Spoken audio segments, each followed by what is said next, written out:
Bismillahirrahmanirrahim. Let's start our new lecture in this course of heat and mass transfer.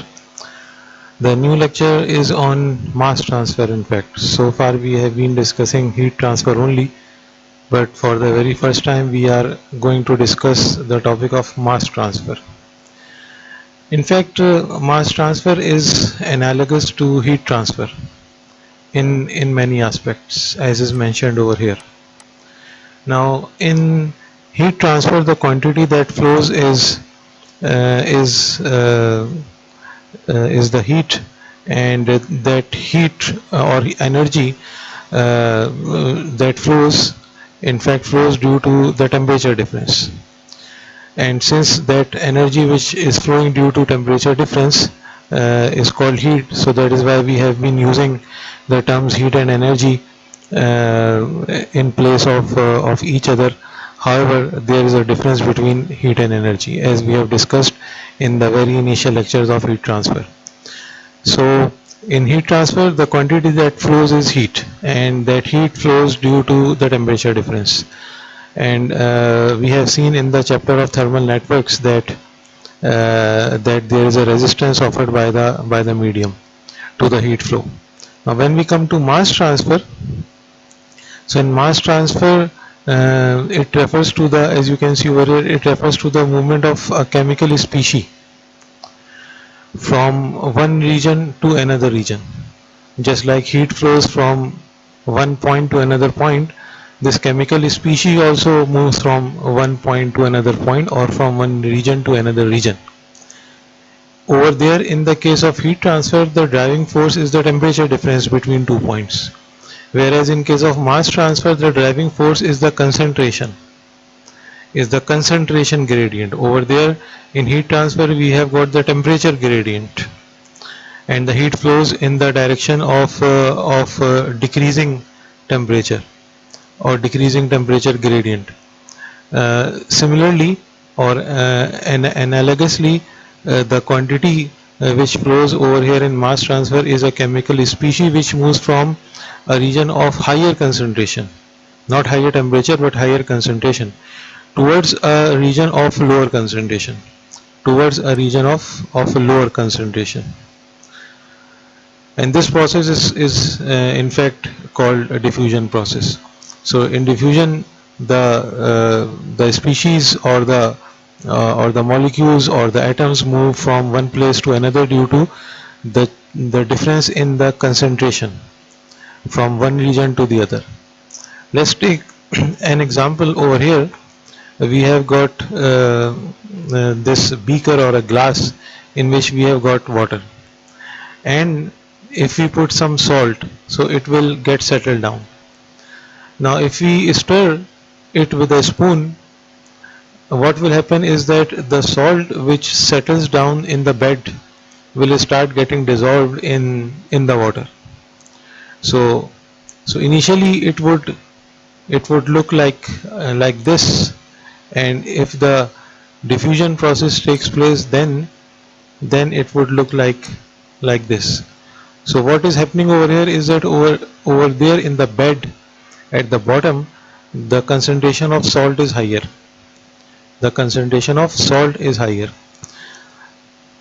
When the salt will get dissolved in water, so what is happening is that the salt is moving from a higher concentration region towards, so these are the signs of the movement of the salt into water.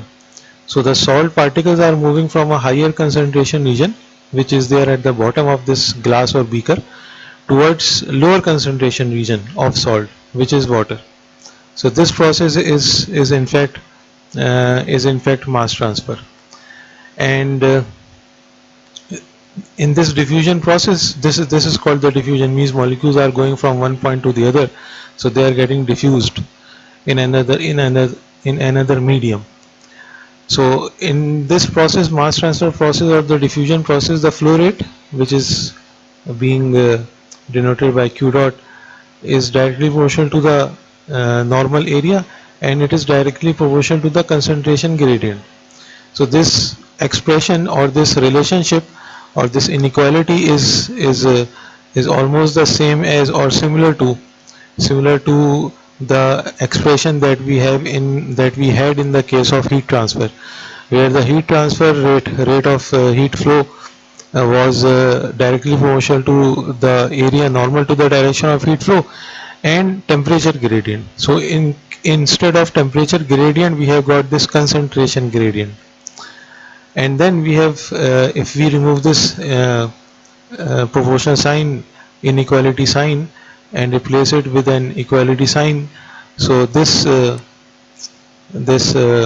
constant would come in, and this is K diffusion, which is called the diffusion coefficient. And diffusion coefficient is something similar to the thermal conductivity in heat transfer. So thermal conductivity was the ability of a material to conduct heat. Right? So in a similar way, the diffusion coefficient is a measure of how fast would that commodity diffuse in the medium. Commodity means such as the commodity over here is in fact salt, which is getting diffused in water. And of course the negative sign is here, and the negative sign was also over there in the Fourier's law of heat conduction. And a negative sign only tells us, in the case of heat transfer, it tells us that the heat flows from higher temperature region to a lower temperature region, means in the direction of negative temperature gradient. Similarly, the negative sign over here in case of mass transfer shows us that the commodity or the species will move from a higher concentration region to a lower concentration region. Means dC by dx would be a negative quantity, because the concentration would decrease in the flow direction. The concentration would decrease in the flow direction, flow of the species or the commodity.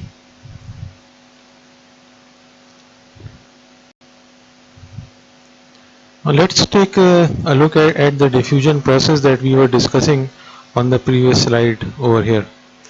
As we were discussing over here on the first page, that diffusion process is the movement of the molecules from one point to the other, from a region of a different concentration to another region of different concentration. Now suppose that we have got this tank over here. Suppose that we have got this tank over here, and suppose that initially the left side of the tank is filled with nitrogen only, and whereas the right hand side of the tank right half of the tank is filled with air. So air has got the oxygen. In fact, it is a mixture of oxygen and nitrogen. So over here the white molecules are being shown, the nitrogen molecules are being shown with white dots, whereas the oxygen molecules are being shown on the right hand side with the red dots. Now what will happen if the partition is removed? If the partition is removed, there would be a two-way traffic. This left region is in fact a higher concentration region if we talk about nitrogen molecules, whereas the right hand region is a lower concentration region for nitrogen molecules. So nitrogen molecules will travel or will diffuse from left side towards the right side. So the nitrogen molecules will start traveling from the left portion to the right portion. Similarly for oxygen molecules, this right hand side region is in fact a higher concentration region, whereas the left side region is a lower concentration region. So oxygen molecules will start moving from again the higher concentration region, means the right side of the tank, towards the left side of the tank, which is a low concentration region for oxygen molecules, So in this way a two-way traffic will start taking place, and this process of movement of the molecules or diffusion process will continue till the equilibrium is reached. So this is a a small example of diffusion process. Um, we have just discussed two examples of mass transfer. One was the first one, in which we were discussing that the salt was getting diffused in water, and we then had a second example for nitrogen and oxygen molecules. Similarly, for example, as you can see over here, a cup of water left in the room will eventually evaporate. So if a cup of water is left, it will eventually evaporate as a result of water molecules getting diffused into the air. So the water molecules will start moving from the surface into the air. So that would be the mass transfer, and this would be termed as liquid to gas mass transfer. It would be termed as liquid to gas mass transfer. In fact, since heat transfer can take place in solids, liquids, and gases, similarly the mass transfer can also occur in solids, liquids, as well as in gases. Now let's discuss Fick's law of diffusion very quickly. We had this expression of Fourier's law of heat conduction, which was Q was minus K dt by dx, where K was the thermal conductivity, A was the area normal to the direction of heat flow, and dt by dx was the temperature gradient. Or we also had written it in various forms, and one of the form was delta T over delta x. So delta T was the temperature difference between 2 points, any two sections, any 2 points, and dx was the thickness between those 2 points, or the length between those 2 points, or the thickness of the medium. Similarly, in case of mass transfer, we have this expression: m dot is equal to minus d. Instead of k, we can write it as d with suffix of ab, times area again, and instead of dt by dx, we have got this dc by dx.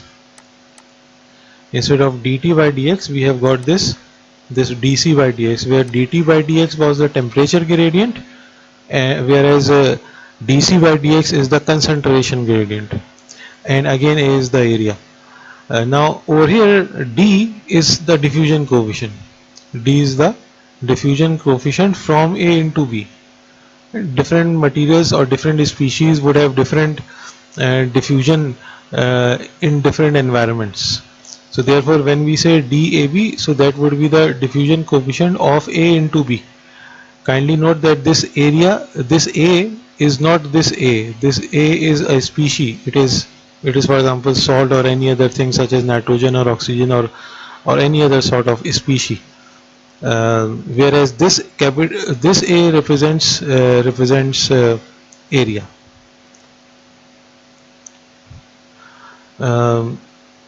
C is the concentration of the species in the mixture, right? And also this can also be written as something similar to HA delta T. So in case of convection, we had an expression of Q was HA delta T. Now in case of mass transfer, we do not have HA delta T, rather we have HA delta C, because over there in heat transfer, the heat transfer was taking place due to the temperature gradient. Now in mass transfer, the mass would be transferred, the species would be transferred due to the concentration gradient. So therefore we will not be having Ts minus T infinity, rather we would be having the concentration at 2 points. These may be at any 2 points. And this may also be written in this form, in the form of density, because of course wherever there is a concentration difference, there would be a density difference as well, right? If there is a higher concentration, that would give rise to higher density, and the lower concentration will result in lower density. So we can write it in this form of concentration difference, and we can also write it in this form of density difference. Kindly note that we have written expressions similar to convection heat transfer in the case of mass transfer. Now this m dot diffusion or m dot convection is in fact the mass transfer. M dot convection, why we are writing it as m dot convection. See, in fact, this is the mass transfer due to convection. This is in fact the mass transfer due to convection. Just like we know that in the case of convection heat transfer, there was bulk fluid motion involved. There was bulk fluid motion involved along with heat conduction. So that combination of heat conduction, which we used to call molecular diffusion, and the bulk fluid motion was convection. But that was the convection in terms of heat transfer. And that fluid motion used to increase the heat transfer rate, right? And how did it used to increase the heat transfer rate? By removing the fluid which would get heated up near the surface, and then it was being replaced by the colder fluid. It was then being replaced by the colder fluid. Similarly, we have got this mass convection, or what you can say mass convection, just like heat transfer convection, or we can also call it convective mass transfer, just like convective heat transfer. So this mass convection or convective mass transfer phenomena would be the phenomena of mass transfer, of course, because we are not discussing over here heat transfer. This would be the phenomena of mass transfer, and again it will be taking place between a surface and a flowing fluid. Just like in the case of heat transfer, the convective heat transfer used to take place between a surface and a flowing fluid. The fluid was flowing over that surface. Similarly, in the case of mass convection, there would be a fluid that would be moving over surface. So now in the case of mass convection, what will happen? That it will involve two things. It will involve mass diffusion, just like it used to have molecular diffusion in heat transfer. Now it will have mass diffusion in mass transfer, which would be supplemented by bulk fluid motion. So therefore this would be termed as a mass convection or convective mass transfer. So the fluid motion will increase the mass transfer rate, just like the fluid motion used to increase the heat transfer rate. So the fluid motion, it will increase the mass transfer rate as well. How? By removing the higher concentration fluid which is close to the surface, and replacing it by the lower concentration fluid. So just like in the heat transfer, the higher temperature fluid was being replaced by the colder fluid, by the low temperature fluid. So similarly, the higher concentration fluid near the surface would be replaced by the lower concentration fluid, right? And I have given the expressions over here, that we can write them either in terms of the concentrations, or we can write them in terms of the density. When we used to write it Q in convective heat transfer, we used to write it as HA Ts minus T infinity. Over here we are writing it as CS minus C infinity. So CS minus C infinity, of course, would be the concentration difference, just like we had temperature difference, right? Across the boundary layer, of course, So just like we used to have a velocity boundary layer and a thermal boundary layer, in the case of heat transfer, we will be having a concentration boundary layer, just like we used to have a velocity boundary layer and temperature boundary layer. In the case of heat transfer, we would be having concentration boundary layer in case of mass transfer. So there would be a concentration boundary layer in case of mass transfer. So we would not be having U infinity and T infinity, rather we would be having C infinity. Right?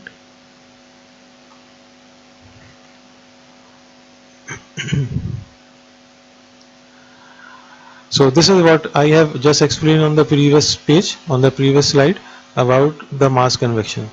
So mass convection refers to the transfer of mass between a surface and a fluid, moving fluid, due to both mass diffusion, due to diffusion as well as bulk motion. So mass diffusion would be supplemented by bulk fluid motion, and this is what we call mass convection, right? Just like we used to call it convective heat transfer, we would call it mass convection over here. Okay, so since I have covered all the things over here, so let's move on to the next page. So now we are coming across the concentration boundary layer. Now in concentration boundary layer, the phenomena is of course similar to the velocity boundary layer and the thermal boundary layer. So in velocity boundary layer, for example, we were looking at the velocity profile, and if you recall, we had discussed that the velocity of the very first layer, which is in direct contact with the surface, would be 0 if the surface is static, or the relative velocity between the two would be 0 due to no slip condition. And as we move away from the plate, the velocity of the in y direction, the velocity of the layers of the fluid will gradually increase, and there will come a time when the velocity would be approximately the same as u infinity. So that region where the effects of the plate are felt, or where there exists different values of velocities due to the presence of the plate, that region is what we used to call velocity boundary layer. So velocity boundary layer, in velocity boundary layer we have a velocity profile, just like the one that has been shown over here. Similarly, when we were talking about the thermal boundary layer, so there were temperature differences among different layers of the fluid from the plate till, or from the layer of the plate which is in direct contact with the plate, all the way to the point where the temperature would again approach the value of T infinity. Similarly, we have concentration boundary layer. Similarly, we have a concentration boundary layer, and in concentration boundary layer there would be different values of concentration. There would be different values of concentration in a species. Now let's try to understand it with the help of an example, with the help of a very simple example. Let's consider the flow of air over the free surface of a water body such as a lake or ocean or river. So we have lake, and over the lake the air is flowing. Now if the air is not saturated, the concentration of the water vapor will vary from a maximum at the water surface interface, right? Water surface or water surface / air interface, where the air will always be saturated. And so if we consider air, only, right? So air which is very close to water, the air which is very close to water, such as this one, such as air which is very close to water, would be having more content of water, so it will be more saturated, or it will be having higher concentration, right? So it will be having higher concentration. And when we move away from the seabed or the surface of the lake, the concentration of water vapor in the air will decrease. So there would be a region in which this concentration difference will be felt, until we reach to a point where the value of the concentration would be C infinity, or the value of the density would become rho infinity. Rho A infinity means A is the species that we are talking about, right?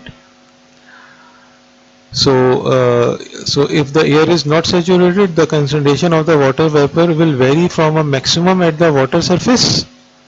Over here, the concentration of water in air will be maximum. Over here, it will be maximum. And as you move away from the water surface, the concentration of water in air will gradually reduce. Right? So this would give rise to different concentration values or different density values, resulting in a concentration boundary layer. And the thickness of the concentration boundary layer may be represented as delta C, just like we used to write delta T for the thickness of the thermal boundary layer, or delta, or sometimes delta V as the thickness of the velocity boundary layer. Similarly, we write delta C, where C is in the suffix of delta, and that delta C is used to represent concentration boundary layer. And I don't think that I need to explain this anymore, because this is something similar to what we had discussed in the case of convection, where instead of densities we had written the temperatures.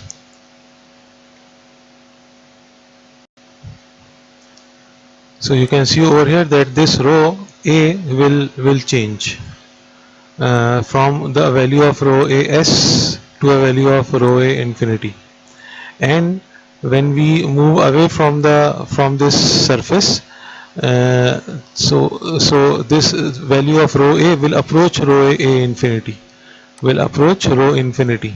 far from the surface. And this region where this value is approximately 0.99 is called, so if we reach over here, this ratio would be 99%, and after this rho A infinity, or rather rho A would be approximately the same as rho infinity, so that would be this point would be the end of the boundary layer, and this is represented with this expression. If this ratio is till 0.99 or till 99%, starting from 1%, for example, so that particular region is termed as boundary layer, and once it exceeds 99%, that would be 100%. So we will say that we are outside the concentration boundary layer. So interpretation is exactly the same as we had the interpretation in terms of temperature in the case of thermal boundary layer.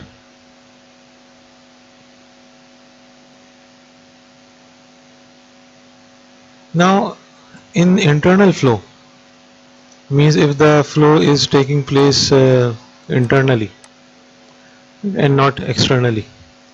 So if you recall this diagram, let's say it is a pipe, and in the pipe we used to have an entry length or an entrance region, and after that entrance region we used to have a fully developed region.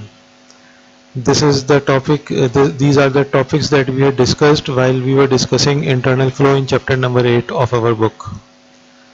So there was a thermal boundary layer, and those thermal boundary layers was getting merged at the center point. Similarly, there were velocity boundary layers which were getting merged at the center line.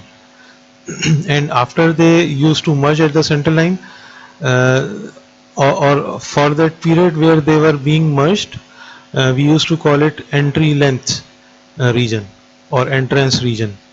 And after they used to merge, we used to call it fully developed region. And if you recall, there were different expressions of Nusselt number for entrance region and fully developed region for laminar flow and turbulent flow. Now, in addition to the thermal boundary layer and velocity boundary layer, we will also have a concentration boundary layer if we are concentrating on mass transfer.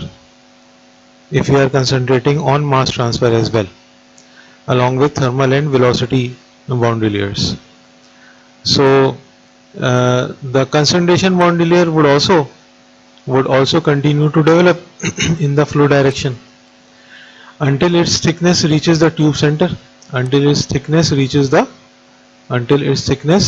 from all over the periphery, from all over the circumference, would reach the tube center, and the boundary layers would then merge. would then merge. So the distance from the tube inlet till that point where the boundary layers, concentration boundary layers merge, is called the concentration entry length, and after that we would call it fully developed region. So in fact the idea is exactly the same as we used to have it in heat transfer, but it is only that we need to know that there would be a concentration entry length in addition to hydrodynamic entry length and thermal entry length, right? And then there would be a fully developed region.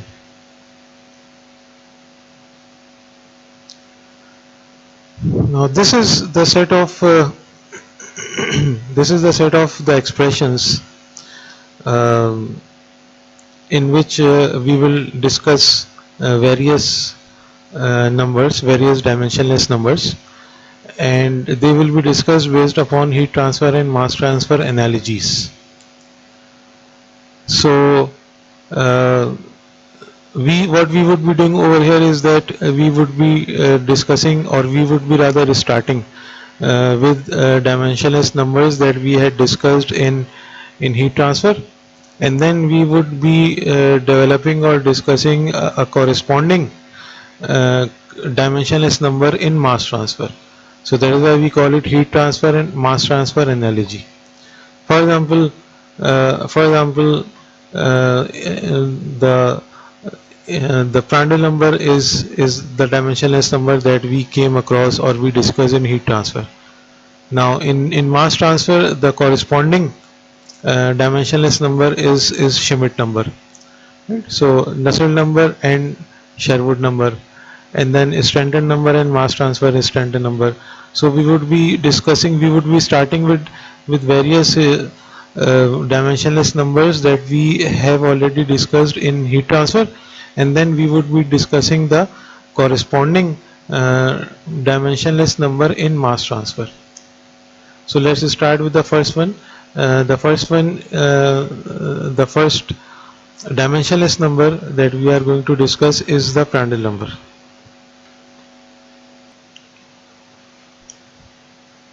So the Prandtl number is in fact the ratio of the molecular diffusivity of momentum to the molecular diffusivity of heat. So its expression was nu over alpha, and we also used to study or use Prandtl number to discuss or to find out the ratio of the thicknesses of the hydrodynamic boundary layer and the thermal boundary layer. Now the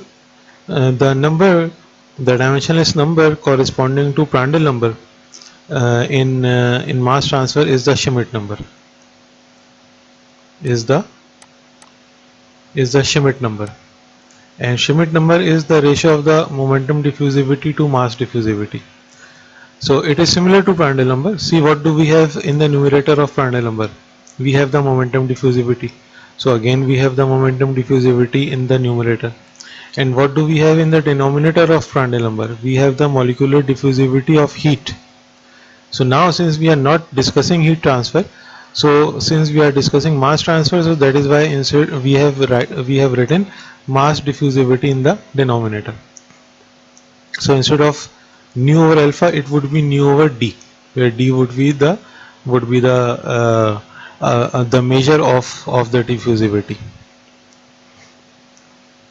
The second number that we are going to discuss in mass transfer is the Lewis number. Lewis number is a ratio of Schmidt to Prandtl number.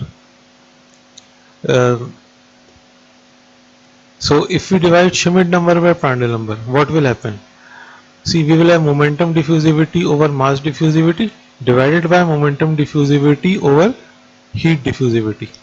So that momentum diffusivities will get cancelled out and the heat diffusivity will come into the numerator, and the mass diffusivity will be left in the denominator. So therefore it would be alpha by d. This is the Lewis number. Now we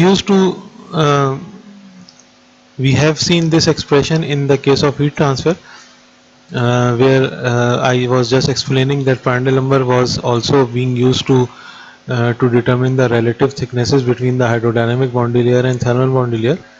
So now we will or instead of writing delta over delta T, we would be writing delta over delta C, where this delta would be the momentum diffusivity. However, this delta C would be the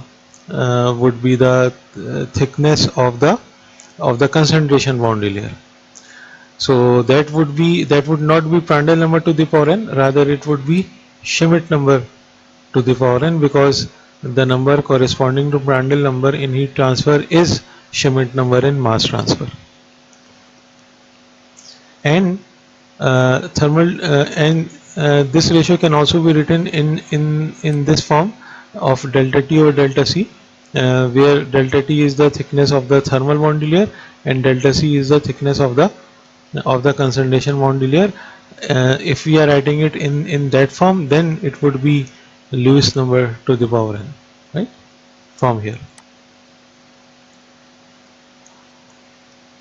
Again, in heat transfer we had this Nusselt number, which was HL over K. Now corresponding to Nusselt number in heat transfer, we have Sherwood number in mass transfer, which would be written in the same form, means H. So over here it was H due to convective heat transfer, so now it would be H due to convective mass transfer, times L, whatever that length is, over K. So over here K was the measure of the thermal conductivity.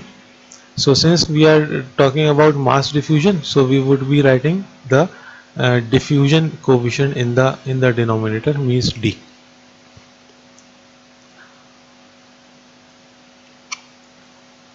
And we had seen this Stanton number in convection, right? So which was a ratio of the of Nusselt number to the product of Reynolds and Prandtl.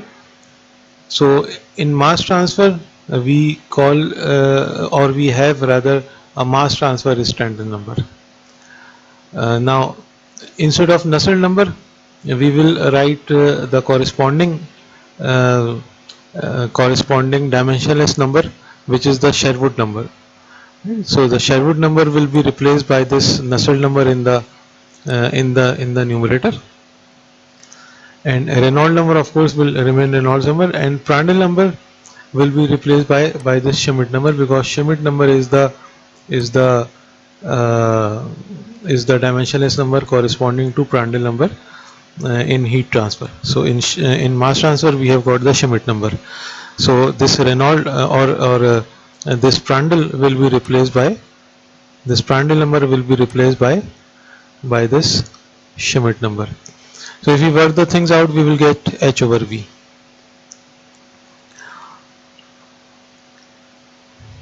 And you would certainly recall this expression as well. Stanton number was CF by 2 if Prandtl number was equal to 1, and you would certainly recall that there was another expression. So this was the Reynolds analogy, and then there was a modified Reynolds analogy, which was also the Chilton-Colburn analogy, where Prandtl number was not 1, and that was given by this expression at 7. But let's first discuss 6. So in the mass transfer is Stanton number, and it would the Nusselt number will be replaced by Sherwood number, as we were just discussing at 5. A Reynolds number would remain Reynolds number, and Prandtl number would be replaced by the Schmidt number. So that would be CF by 2 if Schmidt number is 1. If Schmidt number, just like Prandtl number was 1, if it was equal to CF by 2, otherwise it was not equal to CF by 2.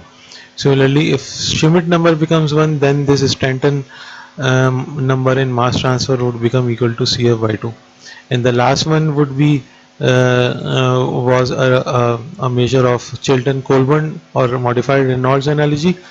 So instead of Stanton number, we will simply write mass transfer is Stanton number, and instead of Prandtl number we will write Schmidt number, because corresponding to Prandtl number in heat transfer we have got the Schmidt number in mass transfer. So these are a few of the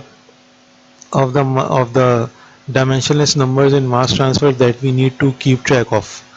So we have got a Schmidt number, we have got a Lewis number, and then we have got Sherwood number against Nusselt number. We have got mass transfer is Stanton number, again is Stanton number in heat transfer, and then the Reynolds analogy and modified Reynolds analogy.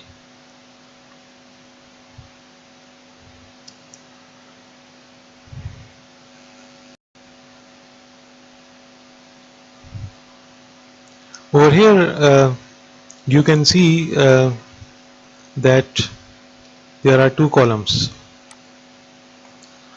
One refers to the heat transfer, whereas the other one refers to convective mass transfer. So we are not comparing really, rather we would be using the convective heat transfer expressions to write convective mass transfer expressions. We would be using convective heat transfer expressions to write convective mass transfer expressions. So in case of force flow over a flat plate, if the flow was laminar, Nusselt number was having this expression, and that was the averaged expression of Nusselt number, 0.664 Reynolds half Prandtl 1/3. So similarly, a Nusselt number will be replaced by, if you go over here, the Nusselt number will be replaced by Sherwood number, right? So instead of Nusselt number, we will write Sherwood number. 0.664 remains 0.664. Reynolds number remains Reynolds number. However, Prandtl number, if you see over here, Prandtl number will be replaced by Schmidt number. So Prandtl number will be replaced by Schmidt number. The exponents would remain the same. Similarly, in turbulent flow, we had this expression. So Nusselt number would be written as a Sherwood number, and Prandtl number will be written as Schmidt number. For a fully developed flow in smooth circular pipes, for laminar flow, the Nusselt number was having a constant value. Therefore, now the Sherwood number would be having a constant value. So these are all the expressions that we would be using, and those expressions are exactly similar to the convective heat transfer expressions. The difference that we will see over here is that instead of Nusselt number, we would be having Sherwood number. Instead of Prandtl number, we would be having Schmidt number.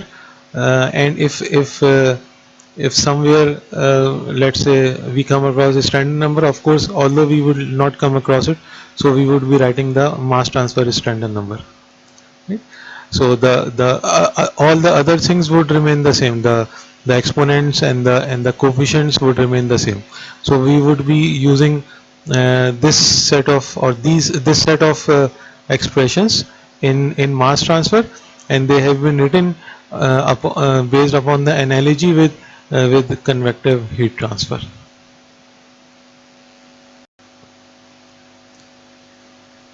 Now let's take a problem on the same.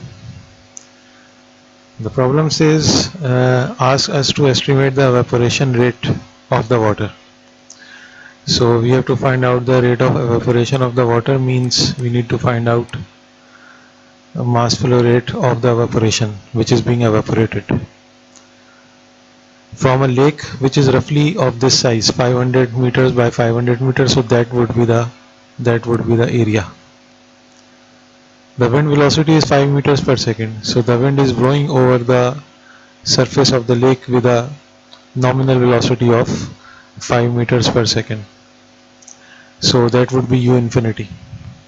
Both the lake and air are at a temperature of 27 degrees Celsius. So T infinity would be 27 degrees Celsius. The relative humidity is 10%, and diffusivity of water vapor in air is 2.6 exponent 5 meter square per second. So the diffusivity is 2.6 exponent 5 meter square per second are the usual units. So if we are to find out this evaporation rate in kilograms per second, so we need to find out the value of H and the densities or the concentrations. So in order to find out H, we would be following the same methodology, means the same as what we used to use in or follow in heat transfer. Remember, we used to find out the value of H with the help of Nusselt number, and Nusselt number was calculated with the help of one of the appropriate expressions. And in order to select the appropriate expression of Nusselt number, we used to find out whether the flow is laminar or turbulent with the help of the Reynolds number. So we would be following the same method. So first we will calculate the Reynolds number using the same expression of density times length over viscosity. So it will come out to be 1.5 exponent 8. So that is greater than 5 exponent 5. So the flow would be termed as turbulent.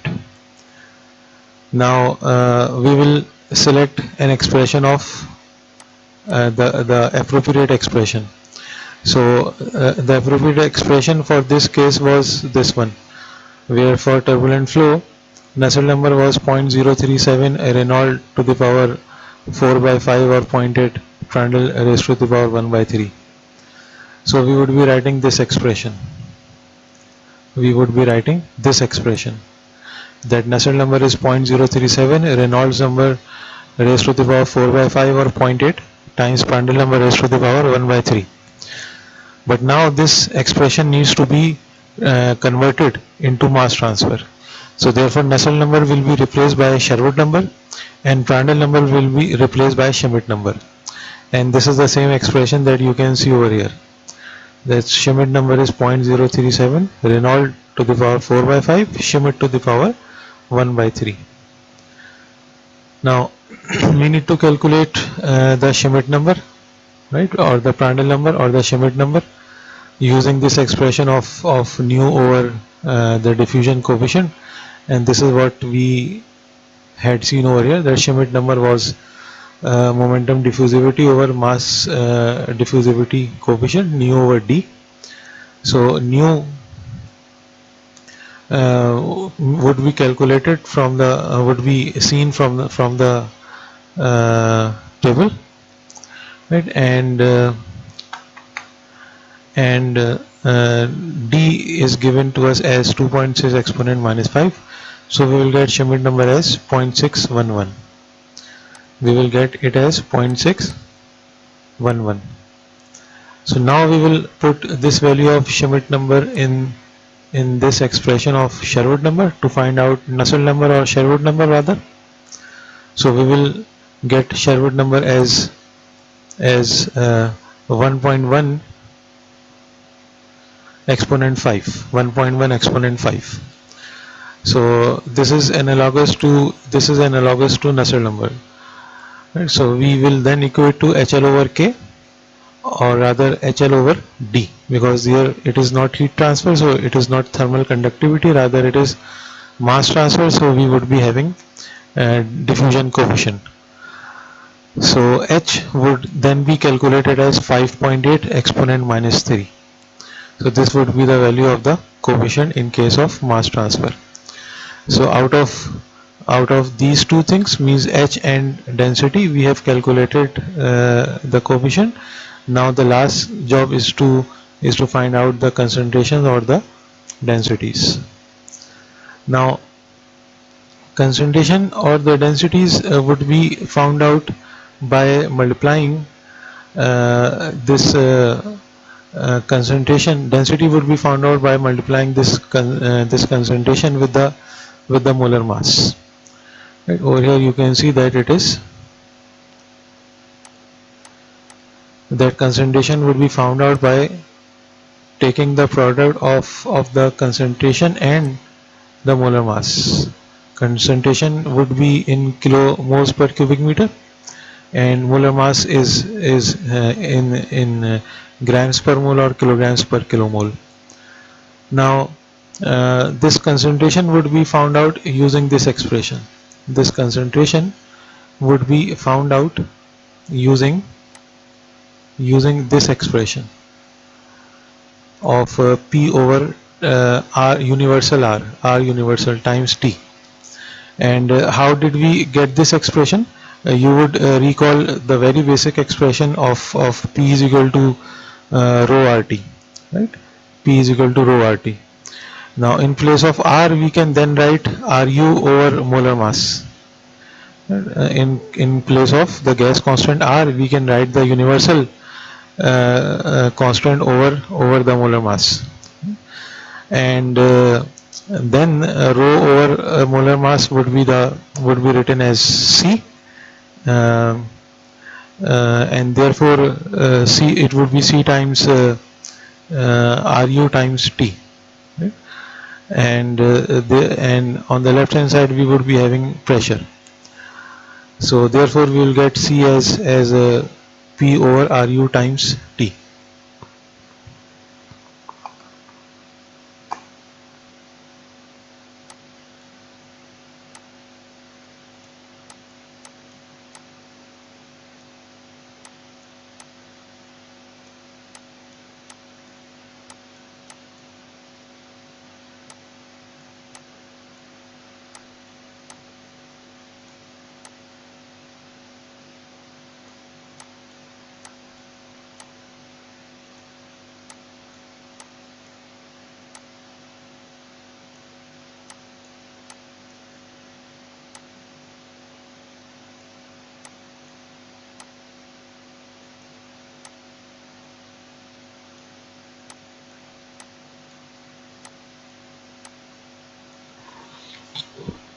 Right, so therefore C would be P over Ru times T. Now we need to find out the pressure. How do we find out the pressure? You can see over here. So for air, for pressure, we will first find out the partial pressure at the lake surface. Means at 300 Kelvin, because it is at 27 degrees Celsius, means 300 Kelvin. For which what we need to do is go to the properties table. You can see that this is table A-6 of our book in Cropper and David, and over here are listed the properties of saturated water. Now at 300 Kelvin, the pressure is 0.03531 bar, right? So it is 0.03531 bar. So now 0.03531 bar. So this is the value that we have taken from the property table. Or if we convert bar into Pascal, it would become 3531 Pascal. Now as given, the relative humidity is 10%. So this value will be multiplied by 10, and therefore we will get 353.1 pascals.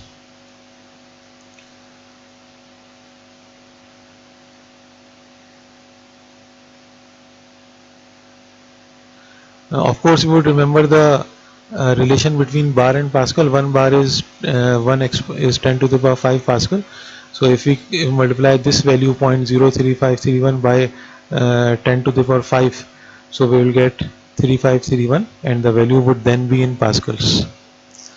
So now this P has been calculated as 353.1 for over here, and 3531 for over here, because this is at the surface and this is away from the surface. So this value would be let me make the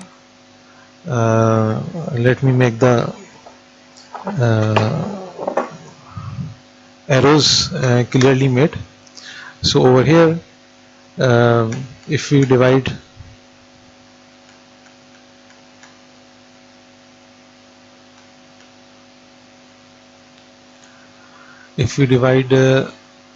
this value of 3531 by universal constant, which is 8.314 times temperature is of both the lake and the air is 300, so we will get 1.416.